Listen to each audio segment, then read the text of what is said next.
Located just south of Strawberry Point to stretch across the border between Clayton and Delaware County, a 2,001-acre state park holds natural and historic treasures.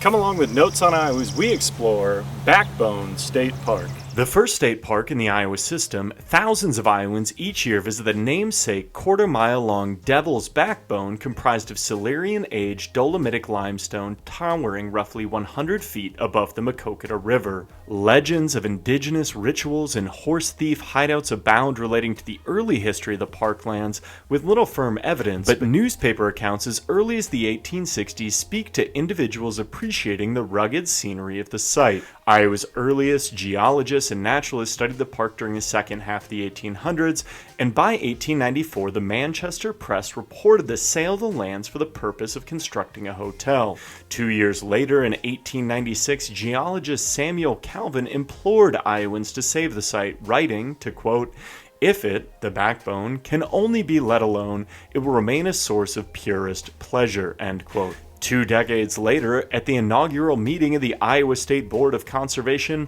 officials heeded Calvin's word and recommended the state acquire roughly 1,200 acres of the site, paying between $50 and $60 per acre to 44 individual property owners.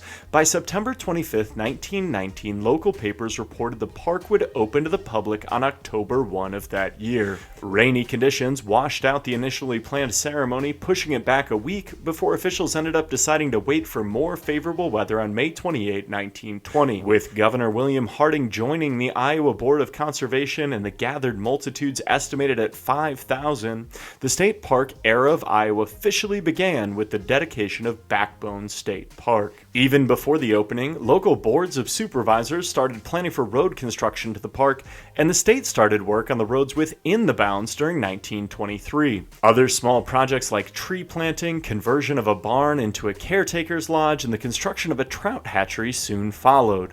As with several other state parks during the 1920s in Iowa, much of the labor at Backbone came from individuals imprisoned at the Anamosa State Penitentiary. Despite setbacks from flooding, which wiped out portions of the road and 7 bridges during June of 1925, several enduring features, including the open-walled stone auditorium, came into existence during the decade. As with many other public lands in Iowa, Backbone saw significant development with the onset of New Deal programs and the arrival of the Civilian Conservation Corps. 2 CCC camps found plenty to do in the park starting in 1933, including the construction of an 125-acre artificial lake and recreation area in the southern portion of the park, development of the central picnic grounds, reconstruction of the trout hatchery, and the construction of the area around the natural spring at Richmond Springs.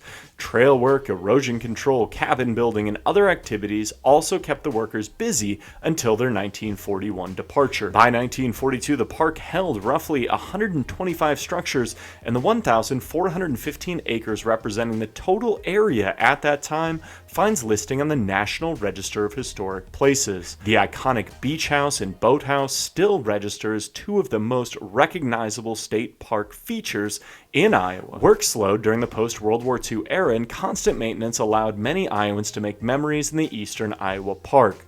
Although careful care of the historic park continues, some improvements over the decades, including the 1989 transition of the Caretaker's Lodge to serve as a museum celebrating the work of the Civilian Conservation Corps in Iowa, add to the opportunities to better enjoy and appreciate the past of Iowa's first state park. During the 1990s, significant work went into the Backbone Lake area as crews converted the beach house into a day-use lodge more suitable for modern gatherings, while also restoring the boathouse, dredging the lake, and completing vital repairs to ensure the health of the dam. Today, Backbone State Park offers visitors a variety of opportunities to enjoy the outdoors in northeastern Iowa. Featuring a 21-mile trail system which winds through rugged terrain and offers some of the state's best views, the park allows hikers, mountain bikers, cross-country skiers, and even rock climbers to ply their trades in exploring Backbone. Although the trout fishery no longer operates, the site welcomes curious visitors hoping to explore the ruins. Trout fishing, always a staple of the park, still draws in thousands of Iowans hoping to cast a line in the quick-flowing streams fed by Richmond Springs each year. Boat rentals at the boathouse pair with a boat ramp on the southwest end of the lake to allow easy access to Backbone Lake, and many visitors enjoy the beach. campgrounds and cabins offer the opportunity for those hoping to spend more than a single day exploring all the park has to offer. With a treasure trove of features and hidden gems, Backbone towers within the Iowa State Park system is one of the best parks in the land between two rivers. Next time you find yourself looking to get out and enjoy Iowa's public lands, consider a stop at Backbone State Park. A truly stunning representation of Iowa's natural beauty and a testament to the necessity of maintaining opportunities to get outdoors for all Iowans, Backbone State Park shines a must-visit for all people hoping to see Iowa slowly.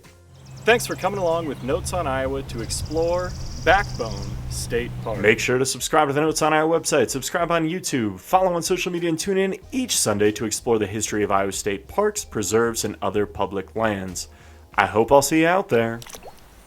There's a lot of good history about Iowa a lot of people don't even know about.